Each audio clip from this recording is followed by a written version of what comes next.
तुम्हारी बुद्धि में है। दुनिया में कोई नहीं जिसको यह ज्ञान हो। अब आप कहते हैं शास्त्रों आदि जो कुछ पढ़ते हो उन सब को भूल जाओ। कृष्णों की महिमा, फलाने की महिमा कितनी करते हैं, गांधी की भी कितनी महिमा करते हैं, जैसे कि वो राम राज्य स्थापन करके गए। गांधी जी चाहे तो राम राज्य आसुक, तो जानो राम राज्य स्थापन করে দিয়েছে, তো গান্ধীজির কত महिमा करे। परंतु शिव भगवानुवाच आदि सनातन राजा रानी के राज्यों का जो कायदा था, बाप ने राज सिखाकर राजा रानी बनाया, उस ईश्वरीय रस्म रिवाज को भी तोड़ डाला। তো সেই দেবী দুনিয়ার যে কায়দা, যে বিধি ছিল, তো বাবা বলছে সেগুলো তো এখন আর নেই। बोला राजा ही नहीं चाहिए हमको, प्रजा का प्रजा पर राज्य चाहिए। अब उसकी क्या हालत हुई है, दुनिया हाल की हुई थी, दुख ही दुख है, लड़ते रहते हैं। राजार दरकार नहीं, प्रजारी प्रजाराई राजत्व चालाবে। তো বাবা বলছে দেখো দিন প্রতিদিন এখানে কত যে কেউ মানে দেখাশোনার নেই, তো দুঃখই দুঃখ দিন প্রতিদিন বাড়ছে, মানুষের মধ্যে লড়াই ঝগড়া বাড়ছে, अनेक मौतें हो गई है। अभी तुम बच्चे श्रीमत पर राज्य लेते हो, इतनी तुम्हारे में ताकत रहती है जो वहाँ लश्कर आदि होता नहीं। যে কোনো সেনা কোনো কিছু এরকম তো থাকবেই না, ওখানে তো কারোর সাথে কারো লড়াই হবে না। तो डर की कोई बात नहीं। इन लक्ष्मी नारायण का राज्य था, अद्वैत राज्य था, दो थे ही नहीं जो ताली बजे, तो उसको कहा ही जाता है अद्वैत राज्य। तुम बच्चों को बाप देवता बनाते हैं, फिर द्वैतों से दैत्य बन जाते हैं रावण द्वारा। तो बाबा বলছে দ্বৈত হয়ে যায় যখনই, মানে দুটো মত যখনই আসে, অদ্বৈত রাজ্য বাবা স্থাপন করছে, তো সেখান থেকে যখনই দ্বৈত আসে, যখনই মতের মানে দুটো মত চলে আসে, একের বেশি মত হয়ে যায়, তখন থেকেই কি হয় দ্বৈত, অর্থাৎ রাবণের বশে এসে আপনার দ্বৈত অসুর সমান হয়ে যায়, আসলি গুণ এসে যায়। तो अभी तुम बच्चे जानते हो हम भारतवासी सारे विश्व के मालिक थे, तुमको विश्व का राज्य सिर्फ याद बल से मिला था, और फिर मिल रहा है, कल्पों कल्पों मिलता है, सिर्फ याद के बल से। पढ़ाई में भी बल है, जैसे बैरिस्टर बनते हैं तो बल है, पढ़ाशोना करे बैरिस्टर हो जाए तो सेटाও बल। तो वह है पाई पैसे का बल, तुम योग बल से विश्व पर राज्य करते हो। सर्वशक्तिमान बाप से बल मिलता है। ওদের ওই পড়াশোনার বল কি হয়, এক জন্মের প্রাপ্তি হয়, আর বাবার কাছে এসে বাচ্চারা ইয়াদের দ্বারা বা যোগ বল দ্বারা 21 জন্মের জন্য বিশ্বের উপরে রাজত্ব করতে পারে। সেখানে অখণ্ড রাজ্য কোনো কিছু হয় না, ওখানে निश्चिंत दुनिया।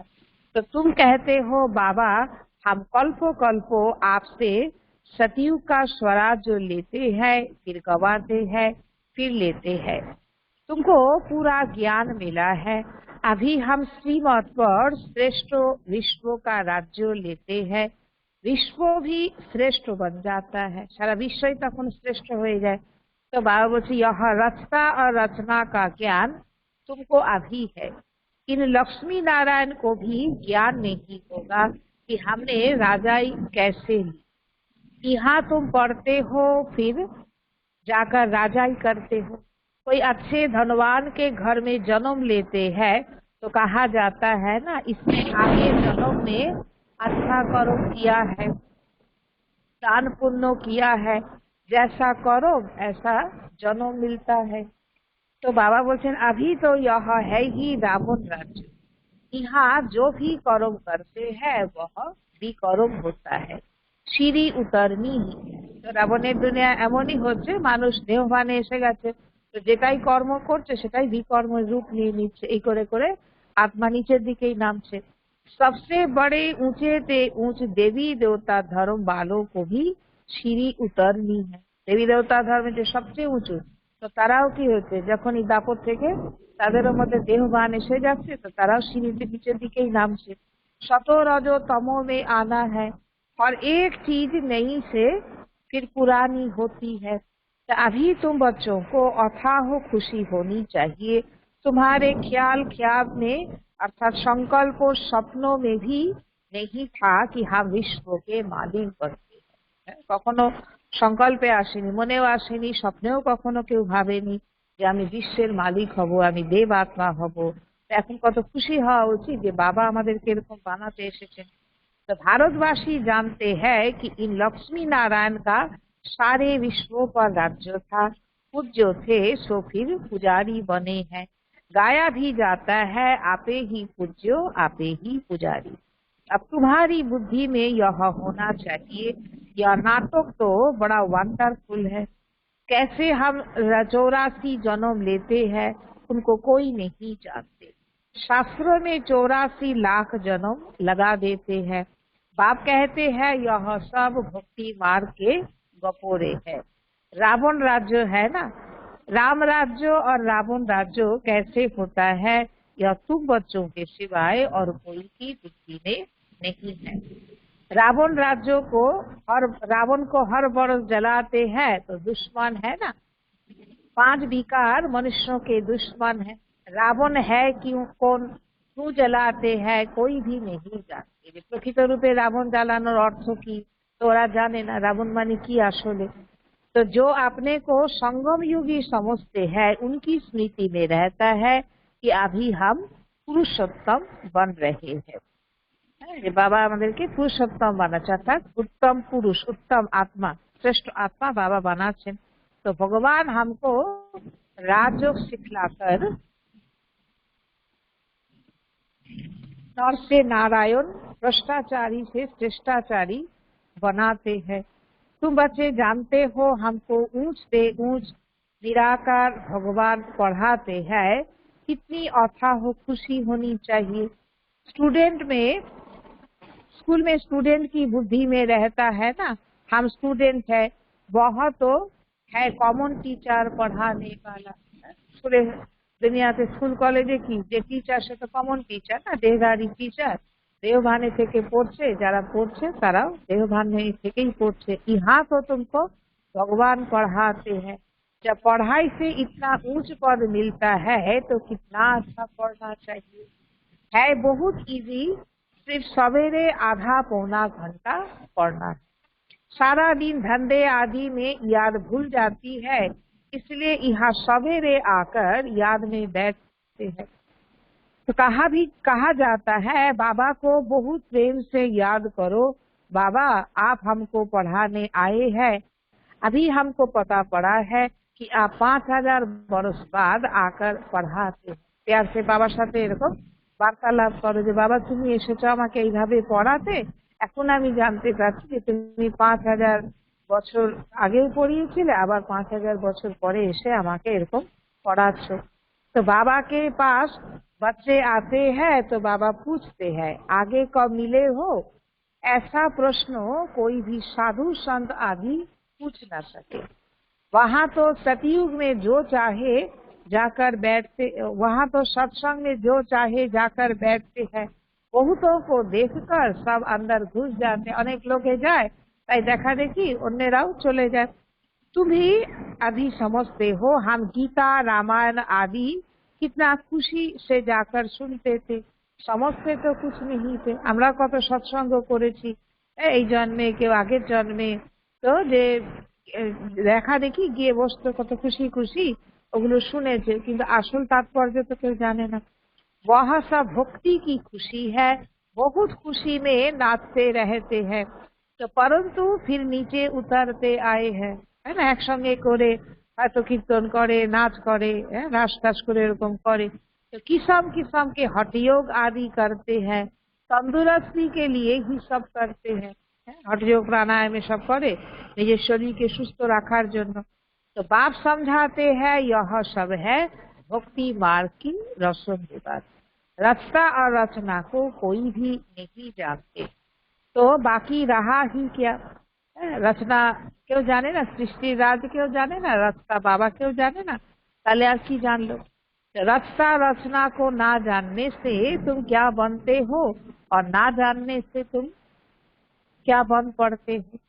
तुम जानने से सॉल्वेंट बनते हो और ना जानने से वही भारतवासी ইনসলভেন্ট बन पड़े। তো একেবারে কাঙাল নিঃস্ব হয়ে গেছে। আর জানার পরে বাবা বলছে তোমরা কি হচ্ছে 21 জন্মের জন্য মালামাল হয়ে যাচ্ছ। तो गपोड़े मारते रहते हैं, क्या क्या दुनिया में होता रहता है, कितने पैसे सोना आदि लूटते हैं। अब तुम बच्चे जानते हो वहां तो हम सोने के महल बनाएंगे। बैरिस्टारी आदि पढ़ते हैं तो अंदर में रहता है ना, हम यह इम्तहान पास कर फिर यह करेंगे, घर बनाएंगे। तुमको क्यों बुद्धि में नहीं आता है हम स्वर्ग का प्रिंस प्रिंसेस बनने के लिए पढ़ रहे हैं। ওদের কত নেশা থাকে যে আমি এই পড়া পড়ছি, তারপরে আমি এরকম ভাবে নিজেকে প্রতিষ্ঠিত করব, আমি এরকম ঘর বানাবো। হ্যাঁ, বা যে ব্যারিস্টার হবে সেও ভাবে যে আমি এরকম এরকম প্ল্যান করব, এইভাবে বসবো। হ্যাঁ, তো বাবা বলছে যে তোমরাও কেন তোমরা মনে ভাবতে পারছো না যে আমরাই সত্যযুগী প্রিন্স প্রিন্সেস হব, স্বর্গ দুনিয়ার অধিকারী হব। तो खुशी कितनी रहनी चाहिए, परंतु बाहर जाने से ही खुशी गुम हो जाती है। छोटी छोटी बच्चियां इस ज्ञान में लग जाती है, संबंधी कुछ भी समझते नहीं, कह देते जादू है। যে ছোট ছোট মেয়েরা তারা ওখানে যাচ্ছে কি জাদু করে দিয়েছে, कहते हैं हम पढ़ने नहीं देंगे। इस हालत में जब तक सगीर है तो माँ बाप का कहना मानना पड़े, हम ले नहीं सकते हैं। बहुत खिटपिट को पड़ती है। যখন নাবালিকা তো তখন কি হয়, সে হয়তো চায়ও যে আমি বাবার কাছে এসে থেকে যাব, কিন্তু ততক্ষণ তো তাকে মা বাবার কথা শুনতেই হয়। হ্যাঁ, তো যতক্ষণে না সাবালিকা হচ্ছে ততক্ষণ তো সে নিজে জোরে আসতেও পারবে না, तो घरे खिटपिटी हवे, घरे लोग मानते चाहे ना। तो शुरू में कितनी खिटपीट हुई है। बच्ची कहे हम 18 वर्ष की है, बाप कहे नहीं 16 वर्ष की है। तो सगीर है, झगड़ा कर पकड़ ले जाते थे। হ্যাঁ, তার কন্যা বলছে আমার 18 বছর হয়ে গেছে, মা বাপ বলছে যে না 16 বছর হয়ে গেছে। সুতরাং তারা অশান্তি করছে, কিটপিটি হচ্ছে, জোর করে নিয়ে চলে যাবে। বাবা বলছেন কি सगीर माना ही बाप के हुक्म पर चलना है, बालिग है तो जो चाहे सो कर सकते हैं, जो चाहे सो करे। कायदे भी है ना, बाबा कहते हैं तुम जब बाबा के पास आते हो तो कायदा है अपने लौकिक बाप का, कायदा है अपने लौकिक बाप का সার্টিফিকেট অর্থাৎ চিঠি लेकर आओ। বাবার যোগে এরকম যে আসতো তখন ওরা হাঙ্গামা করতো, তো পরে পরে বাবা এরকম নিয়ম চালু করেছিলেন যে বাড়ি থেকে চিঠি নিয়ে এসো, লৌকিক বাবার থেকে চিঠি যে হ্যাঁ তার পারমিশন আছে যে তুমি এখানে আসতে পারো। फिर मैनर्स भी देखने होते हैं। এবার যে এসে তার চাল চলনও কিরকম, হ্যাঁ সে বাবার ঘরে থাকার যোগ্য কিনা, হ্যাঁ সেটাও দেখতে হবে যে আবেগে চলে এসে না সত্যি সত্যি সে সেইভাবে জীবন বানাতে চায়। मैनर्स ठीक नहीं तो वापिस जाना पड़ेगा। खेल में भी ऐसे होता है, ठीक नहीं खेलते हैं तो उनको कहेंगे बाहर जाओ। आबरू अर्थात इज्जत गवाते हो, दलेर इज्जत गवावे। तो अभी तुम बच्चे जानते हो हम युद्ध के मैदान में है, कल्पो कल्पो बाप आकर हमको माया पर जीत पहनाते हैं। मूल बात है ही पावन बनने की, पतित बने हैं विकार से। तो बाप कहते हैं काम महाशत्रु, यह आदि मध्य अंत दुख देने वाला है। जो ब्राह्मण बनेंगे वही फिर देवी देवता धर्म में आएंगे। ब्राह्मणों में भी नंबर बार होते हैं, सभा पर परवाने आते हैं, कोई तो जल मारते हैं, कोई फेरी पहनकर चले जाते हैं। तो কেউ তো আসে 2-4 দিন ঘুরে চলে গেল, আর কেউ তো একদম পুরোপুরি বাবার কাছে জীবনকে সঁপে দেয়। তো অন্তর তো হয় না, দুরকমই আছে। তো বাবা বলছেন কি कोई फेरी पहन कर चले जाते हैं, यहाँ भी आए हैं, कोई तो एकदम फिदा होते हैं, कोई सुनकर फिर चले जाते। 2-4 দিন এলো फिर চলে যায়। আর কেউ তো বাবার কাছে এসে নিজের জীবনকে এত সুন্দর হয়ে যায়, নিজেকে সম্পূর্ণরূপে বাবার কাছে সঁপে দেয়। तो आगे तो ब्लड से भी लीक कर देते थे बाबा हम आपके हैं, फिर माया हरा लेती है। इतनी माया की युद्ध चलती है, इनको ही युद्ध स्थल कहा जाता है। যে নিজের শরীর থেকে ব্লাড নিয়ে লিখে দিল, তো তারপরেও দেখা যাচ্ছে মায়া কত সাংঘাতিক, সেটাকে নিয়ে চলে যাচ্ছে। यह भी तुम समझते हो परम पिता परमात्मा ब्रह्मा द्वारा सभी वेदों शास्त्रों का सार समझाते हैं। चित्र तो ढेर बना दिए है ना। नारद का भी मिसाल इस समय का है। सब कहते हैं हम लक्ष्मी अथवा नारायण बनेंगे। बाप कहते हैं अपने अंदर में देखो हम लायक है, हमारे में कोई विकार तो नहीं है। नारद तो सब है ना। यह एक मिसाल लिखा है। এক নারদের উদাহরণ দিয়েছে। তো এরকমই তো আত্মা হয়ে গেছে না, যে নিজেকে যে তৈরি করতে না পারে, বিকারকে ত্যাগ না করতে পারে, তো এরকমই নারদের সমান। এক उदाहरण दिए। तो भक्ति मार्ग वाले कहते हैं हम श्री लक्ष्मी को वर सकते हैं। बाप कहते हैं कि नहीं, जब ज्ञान लेवे तो तब सदगति को पा सके। मैं पतित पावन ही सबकी सदगति करने वाला हूँ। अभी तुम समझते हो बाप हमको रावण राज्य से लिबरेट कर रहे हैं। वो है जिस्मानी यात्रा। दुनियाते तीर्थ करे तो जिस्मानी शरीर निये यात्रा करे। भगवानो वाच मन मना भवो। तो बाबा बोले बस इसमें धक्का खाने की बात नहीं, वह है सब है भक्ति मार्ग के धक्के। आधा कल्पो ब्रह्मा का दिन, आधा कल्पो ब्रह्मा की रात। तुम समझते हो हम सब बीके का अभी आधा कल्पो दिन होगा, हम सुख धाम में होंगे। सत्ययुग अर्थात दिन, সেখানে आत्मा सुखे থাকবে, वहाँ भक्ति नहीं। अभी तुम बच्चे जानते हो हम सबसे साहूकार बनते हैं, तो कितनी खुशी होनी चाहिए। तुम सब रफ पत्थर थे, अब बाप शिरान पर चढ़ा रहे हैं। কি বলছেন বাবা? তোমরা সব রফ পাথর थे, মানে একদম বিলকুল সাধারণ হয়ে গেছিলে। তো বাবা বলছে বাপ শিরান पर অর্থাৎ ধার, যে বাবা তাকে কি করছে আবার পালিশ করছে, করে বাবা আবার সুন্দর বানাচ্ছে। बाबा जोहरी भी है ना। ड्रामा अनुसार बाबा ने रथ भी अनुभवी लिया है। ब्रह्मा बाबा जोहरी छिलेन, तो बाबा जेमन ओई सब हिरे पाथर ओगुलो निये बाबा कारबार छिलो, तो बाबा এই জন্য অনুভবী রথ নিয়েছেন।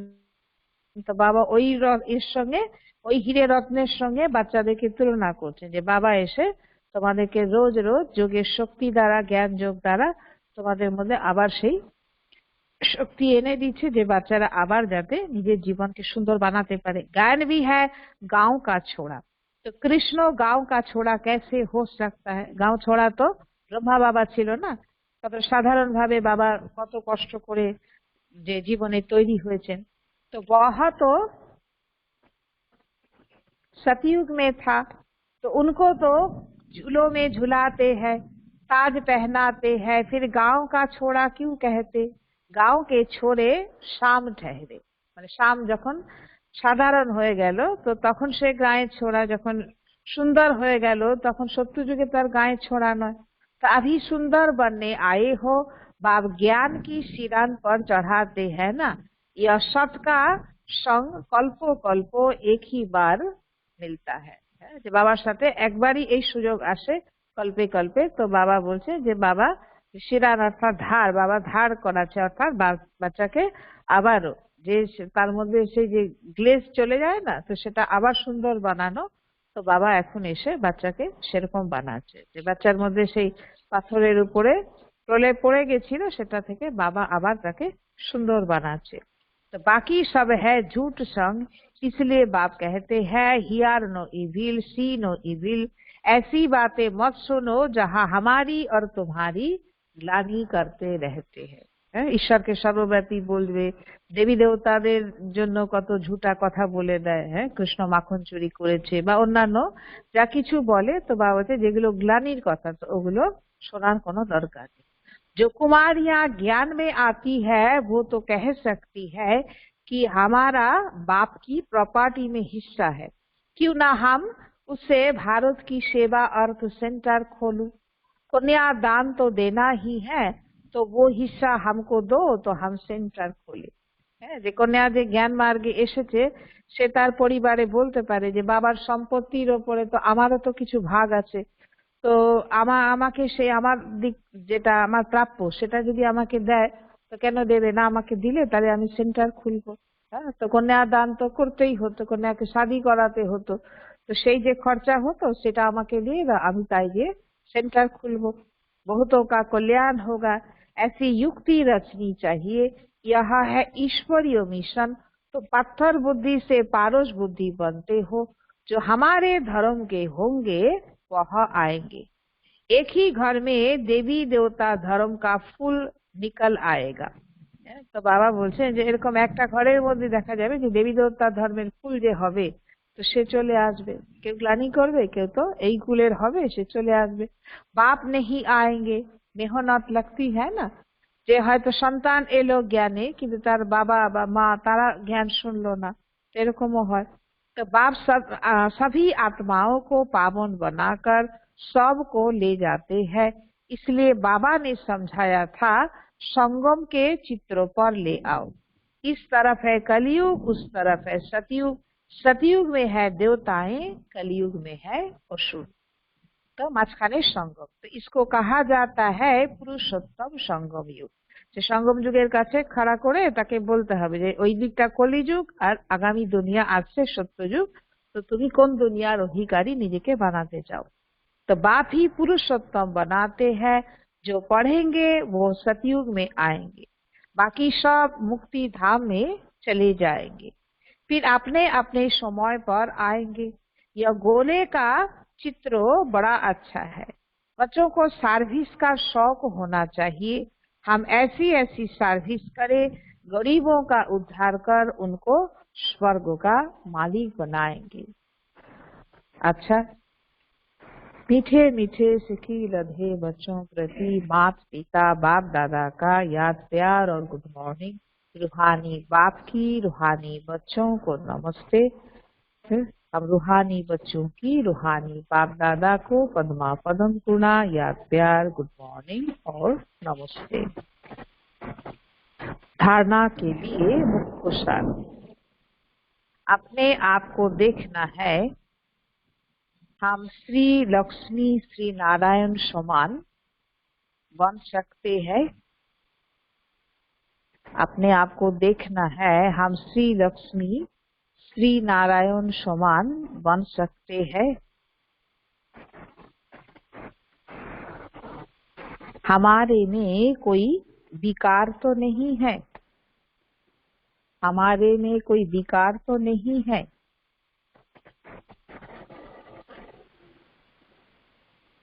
फेरी लगाने वाले परवाने हैं, फेरी लगाने वाले परवाने हैं या फिदा होने वाले, फेरी लगाने वाले परवाने हैं या फिदा होने वाले।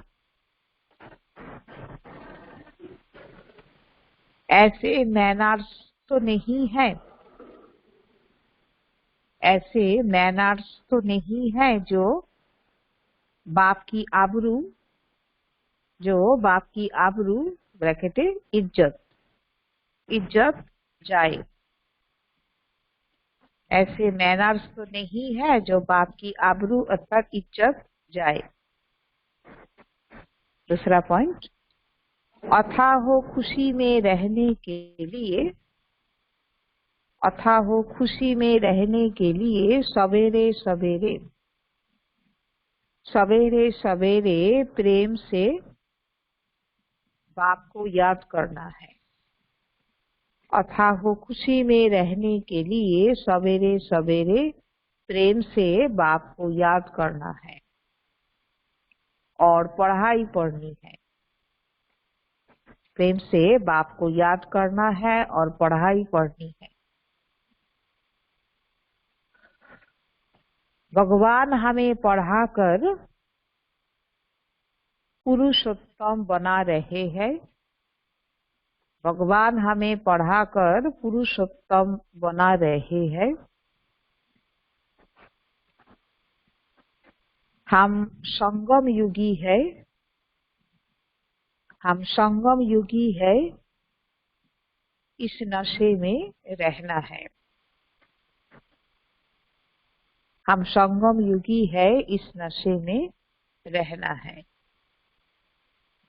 वरदान, रूहानी शक्ति को हर कर्म में यूज करने वाले, रूहानी शक्ति को हर कर्म में यूज करने वाले युक्ति युक्त जीवन मुक्त भव। हर कर्म में यूज करने वाले युक्ति युक्त जीवन मुक्त भव। इस ब्राह्मण जीवन की विशेषता है ही रूहानियत। इस ब्राह्मण जीवन की विशेषता है ही रूहानियत। रूहानियत की शक्ति से ही, रूहानियत की शक्ति से ही स्वयं को व सर्वों को, रूहानियत की शक्ति से ही स्वयं को व सर्वों को परिवर्तन कर सकते हो।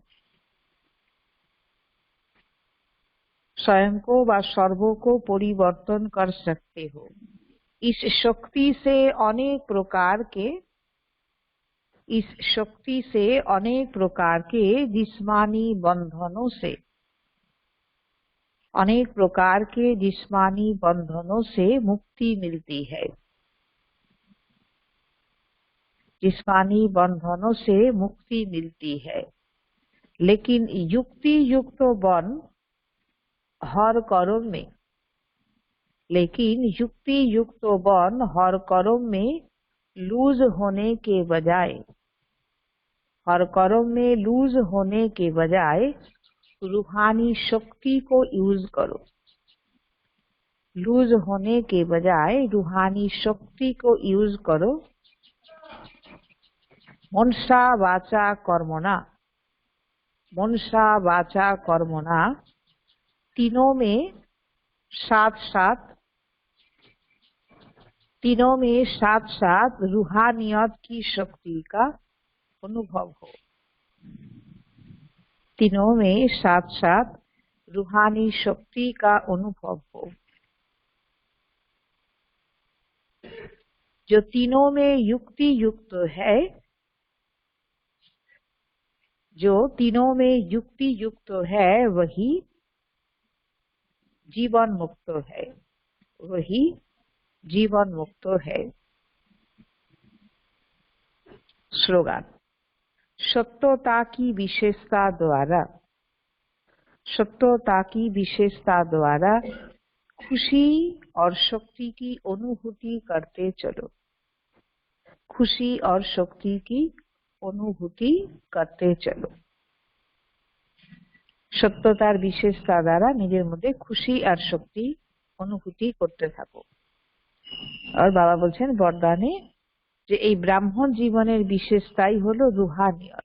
রুহানিয়তের শক্তি নিজের মধ্যে জমা করো বা সকলের জীবনকেও এই রুহানিয়তের শক্তি, আধ্যাত্মিকতার যে শক্তি, তো তার দ্বারা নিজের এবং অন্যের সকলের জীবনকে তুমি পরিবর্তন করতে পারো। এই শক্তি দ্বারা অনেক প্রকারের যে জিসমানি দুনিয়ার বন্ধন থেকে মুক্তি মিলবে, কিন্তু যুক্তিযুক্ত হয়ে প্রত্যেকটা কর্মকে যে লুজ ছেড়ে দেওয়া, তার পরিবর্তে রুহানি শক্তিকে কাজে লাগাও। তো মনসা আর কর্মণা, মনসা বাচা আর কর্মণা তিন দিক থেকেই সাথে সাথে রুহানিয়তের শক্তির অনুভব করো। তো এই যে এই তিন দিক থেকে যুক্তিযুক্ত হয়ে চলবে, সেই জীবনমুক্ত স্থিতিতে থাকতে পারবে। আচ্ছা, একটা কথা বলছি সবাইকে, যে শিব বাবা গ্রুপে আপনারা দেখেছেন নিশ্চয়ই যে এই যে আমাদের করোনা ত্রাণ দেওয়ার জন্য অনেক দিন থেকে কথা চলছে, অনেকটা দেরিও হয়ে গেল। তো একটা লেটার রেডি করা হয়েছে যে এসডিও কে দেওয়ার জন্য, যে ওনাদেরও একটা মতামত নিয়ে যে আমরা ওনাদেরকে যদি আমরা ডাকি, থেকে সেন্টারে এসে যে সবাইকে আমরা ডাকবো, সবাইকে বলতে কি 100 জনের মতো একটা আন্দাজ ভাবা হয়েছে যে এরকম যদি আমরা ডাকি কুপন সিস্টেম করে, যে আমরা সেন্টারের সামনে বসেই তাদেরকে এই ত্রাণ আমরা দেব। আর এর জন্য ভাই বোনেরা যারা যারা সহযোগিতা করেছে, যাদের এখনো করা বাকি আছে, তারা সবাই মিলে এগিয়ে এলে একটা মানে একটা মিনিমাম ভাবা হয়েছে যে দৈনন্দিন যা লাগে, চাল ডাল তেল নুন এই ধরনের যার যা লাগে, তো সেইগুলোর হিসেবে একটা একজনের মোটামুটি 450 মতো খরচা হতে পারে। তো সেই হিসেবে যদি আমরা 100 জনকে দিই তাহলে 45,000 লাগবে। তো সেটা এবারে যারা যারা এখনো বাকি আছে তারা যদি এই সপ্তাহের মধ্যে ওটাকে করতে পারে তাহলে আমরা তাড়াতাড়ি এই কাজটা করতে পারবো। তা আপনারা ফোনে হোক বা হোয়াটসঅ্যাপের মাধ্যমে হোক, যেভাবে হোক, বা সেন্টারে এসে হোক জানাতে পারেন যে আপনারা তাড়াতাড়ি তাহলে এটাকে করে নিলে সুবিধা হবে। ওম শান্তি।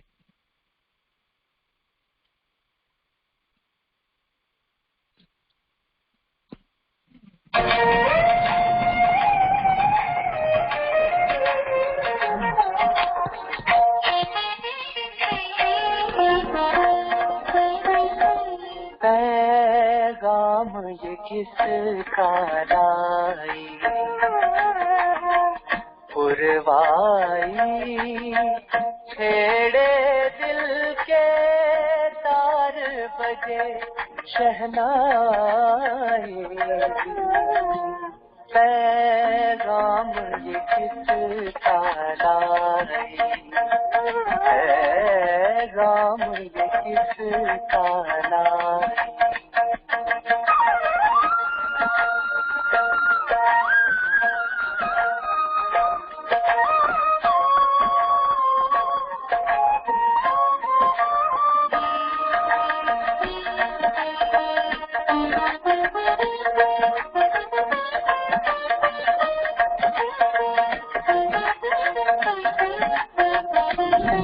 मेरे दिल के पास जो रहता है गानों में मेरे कुछ कहता है मेरे दिल के पास जो रहता है गानों में मेरे कुछ कहता है लो फिर से उसी की कानों में आवाज है आई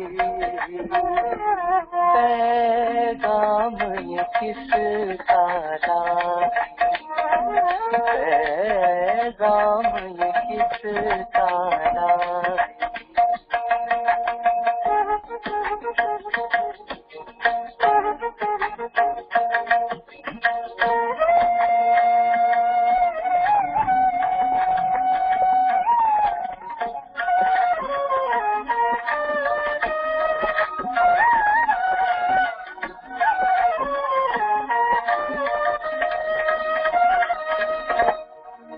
कहे पुरवाई मीठी मीठी बातें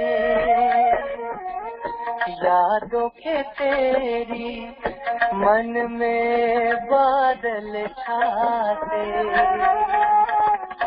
कहे पुरवाई मीठी मीठी बातें यादों के तेरी मन में बादल छाते बरसे झर झर प्रेम की बूंदें बरसे झर झर प्रेम की बूंदें झड़िए कैसी लगाई पैगाम ये किसका लाई पुरवाई छेड़े दिल के तार बजे शहनाई पैगाम ये किसका लाई पैगाम ये किसका लाई